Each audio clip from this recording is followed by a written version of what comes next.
What's up, everybody? Basement 45 Games here, and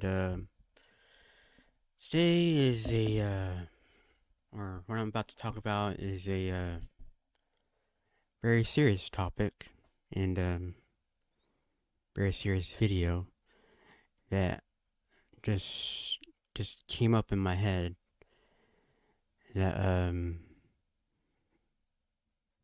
I didn't really have the courage or being brave or whatever to talk about it, but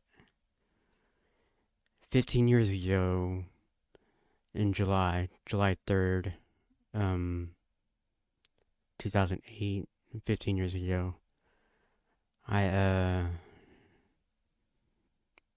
I had brain cancer, and I also it was called PTLD, which is basically um kidney disease plus brain cancer, and this is what it's called right here. I have the document and stuff. Like, this is what the doctors, like, they prescribed it as, like, the disorder. Right? It stands for post transplant lymphoproliferative disorder after kidney transplantation. Um, which is, well, what they called it was PTLD of the CNS, which CNS stands for Central Nervous System. So basically, I had uh, post transplant, of course, lymphoproliferative after kidney transplant. So after my first kidney transplant, which was in 94 of, I think it was September. And the reason why I know that is because my older cousin, she has a birthday in September. So, yeah. So PTLD of the central nervous system, which means I had, like, tumors in my brain that was affecting my nervous system. And I got pictures of that too. I had nine tumors right there. See this stuff right here, all that white stuff. That's all lesions and tumors right there, and right there, and right here, and right here.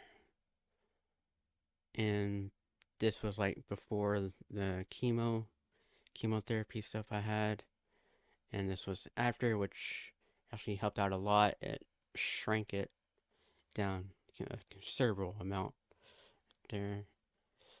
And this is the front part of my brain. Well, actually, the very top. Like, that's, I think those are my eyes. I don't know. I can't tell with these brain scans.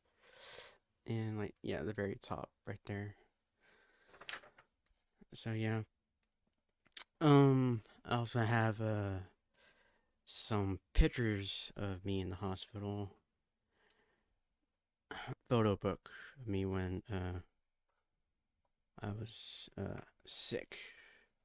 Right there. Yeah, that's much better. Okay. Yeah, y'all can see that when I was 15 years old. And like, when it first happened, I was at my grandmother's house, which everybody would call her Nana, and it's kind of surprising how I looked like just like her, and not really my mom. And now I grew up to be looking more like my dad.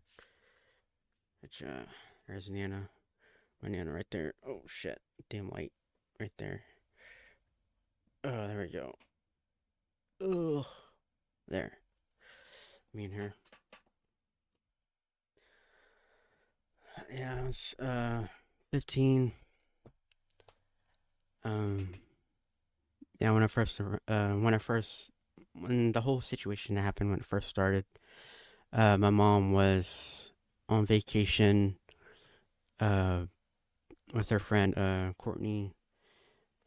She was all the way in Hawaii uh for a vacation, and I don't know why I didn't go or anything. Maybe because I didn't want to fly or I was scared of flying, which I'd never flown in a plane before. So I don't know that might be why. But yeah, I was at my nana's house. It's like a summer break, and I think my older cousin Kevin was there, which you all know him as Soul Pink Games, and he watched it happen. Like he was like right there, right behind me. So what happened is it might have been all the sugar, or it might have been the sun or something. I'm not quite sure how it all happened or how the tumors got there. I just know that it was a hot day. Um, I think we were at Sonic or coming home from Sonic, and then my mom came home. My mom came by to my Nana's house, and then as I was like getting out of the door, it's like a slideway door. I was getting out of the door, and then just all of a sudden my right arm, it just went automatically up like by itself, and I was just like frozen. And then apparently I fell and just started shaking or something. And so apparently I woke back up, and I like the last thing I saw was like white stairs like going towards the car, because there's like a like two driveways. Like the front entrance is like a huge gap. It's like very tall, so he had like a huge like flight of stairs. So we went towards the sides where it's much shorter. Okay, so three driveways or whatever. Anyway, yeah. So apparently I had another seizure, maybe, and I'm not sure if I hit the rocks or anything. And so that part I remember. I think I remember being in the ambulance, and then I had another attack, and then late at night. It was at nighttime when we were when I when we were at the hospital. And so my podiatrist or pediatric doctor, podiatrist or not podiatrist, that's for foot. Pediatric doctor, apparently, because I was 15. His name was like Dr. Cycly, which he's like a really good, kind-hearted doctor and stuff. But he just told me, he's like, you have large B cell lymphoma. So basically, put it straightforward. He's like, oh, you got cancer in the brain, dude. He didn't say it like that. That's just my talk. But I'm like, what the hell are you talking about, dude? Like, I don't have cancer. What the hell? I've been doing straight and good like all these years. How do I have cancer now? Like, what the fuck? Like, what the hell? So like, I just laughed at him and said like, no, I don't have cancer. Uh, even God, like, God's got me like real good. You're lying and stuff. And I just started cursing at him. Wait, no, that's not when I cursed at him. When I was under chemo and stuff like that, I was cursing at him like really hard because I was like losing my hair, and I was really sick and throwing up. I didn't feel very good, and so I just started cursing at him. I was like during chemo and stuff, and like, I don't have cancer. Like, what are you talking about and stuff? And so we went for a MRI, which is a machine, like an isolated machine that you can go through. You lay on a bed. Um, it's like really claustrophobic. So like you're in this tube. Well, it's just a big round machine. I'm sure a lot of y'all know what MRI is. But anyway, they put some type of medicine. It's called a contrast, or I think it's called glendamycin. That's the medical term for it, I think. It's like a white liquid that will make the scans of the MRI like look more clear. And that uh after I got that done, like automatically, like a few moments later, after the MRI, I just started having like a surge of like multiple seizures and stuff. And I think my mom said it lasted like for quite a while. I had like, I don't know, 3 seizures in a row or something. I'm not sure. But yeah, I'm all like conscious and stuff. I just don't really see anything. I think my eyes are closed when everything happens. But I just know like I'm all like I know what's going on and everything. Like I hear everything and yeah, so that was a bad experience. So I think after that they found out like from that scan that I just showed you like all the tumors and stuff. Um they said like I had cancer and lesions. They said I had 9 of them. But on that picture it says it was before my second round, like the scan, chemo, and stuff like that. So apparently, I don't have the original photo. Like this is like the only original photo I have, which was this one right here. So it might have been a lot more, but that's like the other original photo that I have. That contrast also is like the kidney disease that it mentioned, the PTLD. That contrast, that medicine and all the chemo and stuff, it actually affected my transplanted kidney, and it it made me go on dialysis. But that didn't start happening until probably around uh, December, and then it slowly started to like decline and stuff. And it wasn't until like 2011 until I got put on dialysis, kidney dialysis. It's just basically like a tube that goes like on the side of your stomach and goes towards your kidney, and you get hooked up to a machine, and it starts filtering out for you. So it's a machine that does the kidney's job for you, and when it doesn't work very well. But I was also on hemodialysis, which is a machine that's like the kidney dialysis one, except it cleans out your blood. It like filters your blood and stuff. And that one, I actually had it like through the neck, and it went down to my chest. Like it went like starting from like probably like right here, I think. Wait, no, it might have been like right here. I don't know, something like that. But I grew since then, so it's probably somewhere else, a little bit lower, like more in my chest area. I just know that it was like on my collarbone, and it's a huge machine, like the size of my door. That's how big it is, or how big it was. I think they have smaller ones now. Like a kidney dialysis one was like the size of like a Xbox original Xbox console. That's the size of the kidney one. But it used to be as big as my door. Like, can you imagine being hooked up to a machine that's the size of my door right there? That's huge. Anyway, yeah, those are like the only times I remember having the whole seizure situation. But yeah, I was on chemo.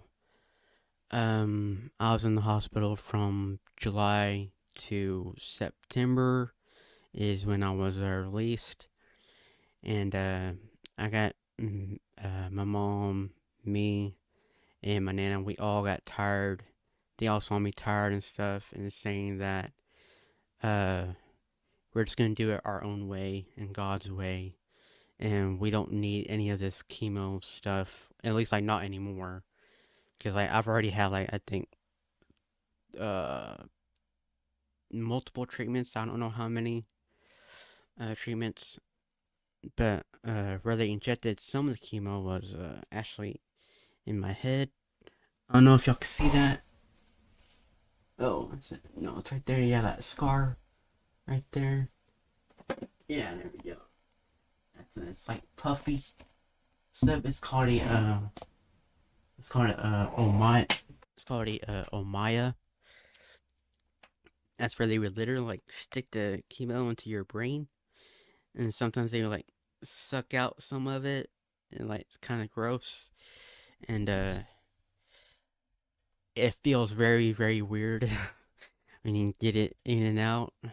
It's gross. I haven't had it taken out or anything because uh like some of the doctors they say, well, if it ain't broke, don't fix it. Right? So yeah, so they just stuck it in, and they thought it would probably cause more problems if they took it out because that's literally like putting like a hole in my brain. And so like if you take it out, that's like gonna put another hole in your brain. So yeah, probably want to keep it in there. I mean, they didn't ever. It wasn't ever used again, and I didn't have any seizures uh, uh until then. Like, until after my treatments, after I got out of the hospital, probably um like 2008 was the only time I had seizures, and I got off of chemo and stuff. We started eating all organic stuff. Like here's where the list comes through right here. I'll have a picture of it also. It was all organic foods. It was fruits, vegetables, chicken, beans, nuts, flax seeds, seafood, which was cold water fish or cod, which I think my mom's. There's like two different options. There's like wild caught or cold water, one of those. Organic red meat, occasionally, which I don't really like red meat anyway. But yeah, that's just me. I know my brother does. He loves red meat. But that's just me. I don't. I like it well done. So, here, hold on. Let me see. Case one, a 15-year-old boy with a history of posterior urethral valves and chronic kidney disease, requiring dialysis, received a deceased donor kidney for transplant at the age of 20 months. So he's like, I think he was like probably 6 years old, maybe 6 or 8, probably younger than that. I just know they were riding a skateboard or something, and it was in an accident that caused him to pass away. The age of 20 months, donor serologies were CMV positive with unknown EBV, which is Epstein-Barr virus. Serostatus, the recipient was seronegative for CMV and EBV. Okay, this is just talking about my transplant. 14 years after transplant, so 94 and then to 2008, I was like 15. He presented with focal seizures. So apparently my eyes were like shaking or something, I think. That progressed to generalized tonic-clonic seizures. A brain MRI revealed multifocal ring enhancing hyper intense lesions in the subcortical white matter with vasogenic edema. Biopsy of the brain lesions revealed a monomorphic population of large lymphoid cells, which means cancer, with irregular nuclear contours, minimal cytoplasm, and frequent mitotic mitotic figures resembling DLBCL. I don't know what that stands for. Cells tested positive for CD20 MIB1. Stain showed a high proliferation index. Yeah, it was positive. Okay. Yeah. There was one.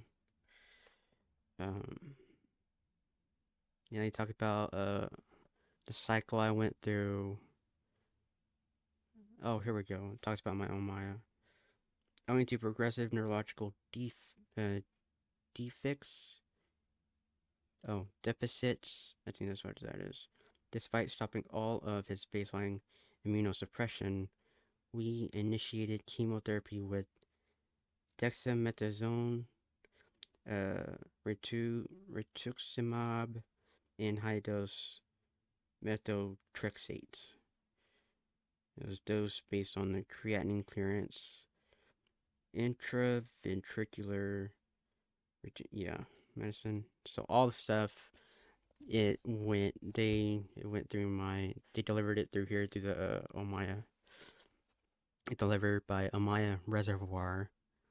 Non-contrast MRI after initial chemotherapy demonstrated a slight decrease of the mass lesions with less vasogenic edema.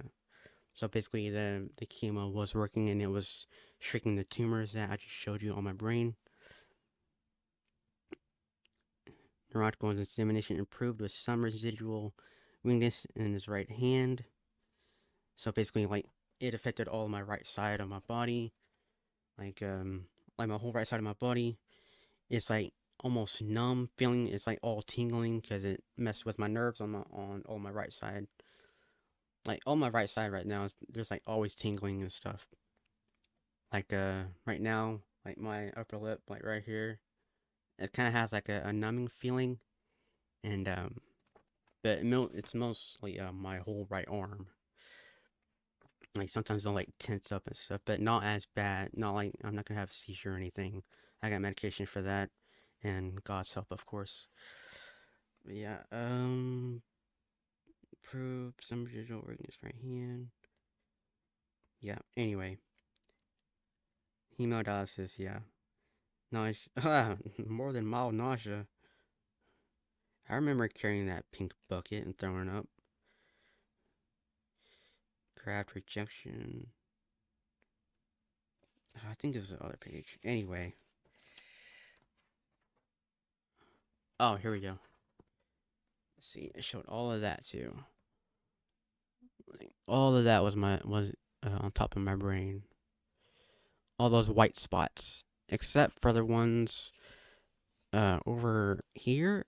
That might be another scan, like scan of another area. I'm not sure, but yeah, all of that white stuff right here, all right here on this side and the other side, like right here.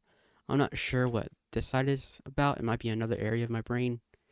But yeah, those were all the tumors and stuff I had. That's the original scan.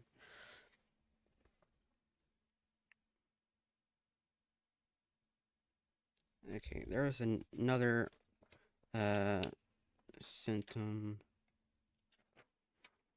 here. Where was it? PTLD is a serious complication of the immunosuppression seen in patients after solid organ and bone marrow transplantation. The overall incidence of PTLD in children, as reported by the NAPRTCS, is 1 to 1.2%. The incidence of CNS involvement is rare and is often associated with a worse prognosis. 1-79, I don't know what that is. PTLD involves the CNS, central nervous system, in 15 to 22% of patients, and approximately half are isolated to the CNS. Up to 90% of CNS PTLDs are the B cell lineage, which like happens in the parts of your brain, like the large B cell lymphoma that I just talked about. The median time diagnosis, yeah, after transplant varies from 18 months to 264 months. Damn, 4 to 264. Most patients present within the first year. Some tumors have presented more than 10 years, damn, after transplantation, while overall survival from CNS PTLD is poor. Improved survival has been described in pediatric patients with isolated primary CNS disease compared with those with multiple site or bone marrow involvement, 29% versus 0%, respectively. More recently published data from a questionnaire sent out by NAPRTCS suggests that the outcomes of PTLD might be improving with patient survival of 90% 0.6 at 1 year and where is it? Survival of 81% at 1 year lower rates of C and S PTLD, 7.6% in children were also reported in the same manuscript, with surprisingly high patient survival of 85.7% at 1, 3, and 5 year post diagnosis. Overall, it's very rare, and the survival rate was poor, as I just read. And then go to like treatment and stuff. Yeah. Oh. Anyway, yeah, I survived all that through through chemo, but mainly God and the diet, the strict organic only diet, like no junk food, no sugar or anything, and uh I remember waking up like in the bed at one point. I think it was at night. Uh, I was like waking up from something. Then all I could see was I think my brother, my mom, and my nana. They were just all crying. They're just all crying for me and laid uh laid their hands on me and stuff and praying. And I remember like as the whole seizure thing was happening, I was just like all I could scream was like Jesus and stuff. Like Jesus, Jesus. Like as soon as it was happening, like I could feel it coming. So I was like really conscious right there. And then I just blacked out. Like all I could see was black and stuff.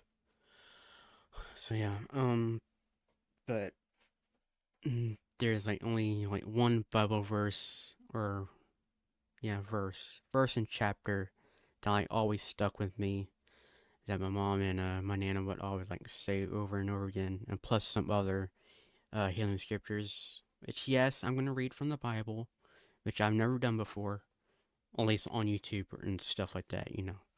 But I'm just gonna read it, and then I'll put pictures up and let you all know. Like if you want to read it and stuff, and like have your faith in God. Like it's not a preachy video. Like I'm not about being preachy and stuff, but it's just my story on surviving cancer, and I just wanted to share it with you. Psalms 91. He who dwells in the secret place of the Most High shall abide under the shadow of the Almighty. I will say of the Lord, He is my refuge and my fortress, my God, in Him I will trust. Surely He shall deliver you from the snare of the fowler and from the perilous pestilence. He shall cover you with His feathers, and under His wings you shall take refuge. His truth shall be your shield and buckler. You shall not be afraid of the terror by night, nor of the arrow that flies by day, nor of the pestilence that walks in darkness, nor of the destruction that lays waste at noonday.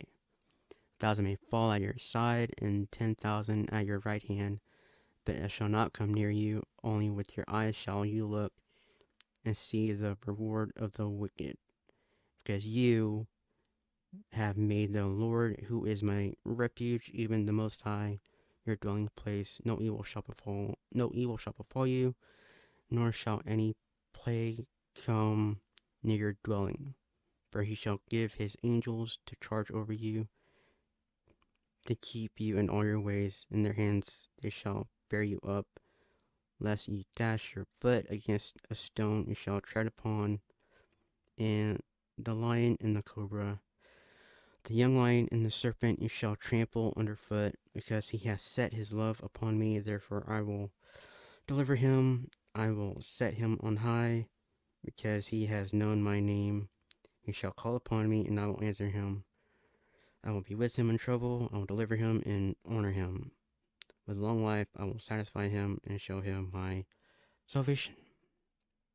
So that just basically stuck with me. Like I have it bookmarked, ready to read, like whenever I'm going through like hard times and stuff. And I'm about to end the video. Don't worry, it's getting like pretty long. It's already like 30 minutes, but I'll cut some stuff out, like the silent stuff. But I'm gonna read the German version because, as you all know, I'm trying to learn more German and stuff, and that's basically my heritage, which is German. So, uh, oh, this might take a while, and it really uses the back of your throat. So, uh, here we go. The unter dem Schirm des Höchsten sitzt und unter dem Schatten des Allmächtigen bleibt der Sprich zu dem Herrn meiner Zuversicht und meiner Berg, mein Gott, auf den ich hoffe, denn er rettet dich vom Strick des Jägers und von der Würde blicken, I think it's blicken, I think it's blechen, anyway, Pest. Er wird dich mit seinen Fittichen decken und Zuflucht wirst du haben unter seinen Flügeln, seinen Wahrheit ist Schirm und Schild, dass du nicht erschrecken musst vor dem Grauen der Nacht, vor dem Pfeil, der des Tages fliegt, vor der Pest, die im Finstern schleicht, vor der Seuche, die am Mittag Verderben bringt. Wenn auch, wenn auch 1000 fallen zu deiner Seite und 10.000 zu deiner Rechten, so wird es doch dich nicht treffen. Ja, du wirst es mit eigenen Augen sehen und schauen, wie den Freveln, ja, vergotten wird, denn der Herr ist deine Zuversicht, der Höchste ist deine Zuflucht. I'm almost done. Es wird dir kein Übel begegnen und keine Plage wird sich deinem Hause nahen, äh, denn er hat seinen Engeln befohlen, dass sie dich behüten auf allen deinen Wegen, dass sie dich auf den Hängen tragen und du deinen Fuß nicht an einen Stein stoßest. Über Löwen und Tieren wirst du gehen und junge Löwen und Drachen niedertreten. Er liebt mich, darum will ich erretten. Er kennt meinen Namen, darum will ich ihn schützen. Er ruft mich an, darum will ich ihn erhören. Ich bin bei ihm in der Nacht. Ich will ich herausreißen und zu Erden bringen. Ich will ihn sättigen mit langem Leben und will ihm zeigen mein Heil. There. All right. Well, I hope this all inspired you and stuff. Saying that brain cancer is survivable. You can get through it. It's not impossible to survive as long as you have faith in God, eat right, um, eat organic, basically, live the healthy way and live your best life through God and have strong faith. And I will catch you all later. Um, Peace out. I hope it was very informative for you. Goodbye.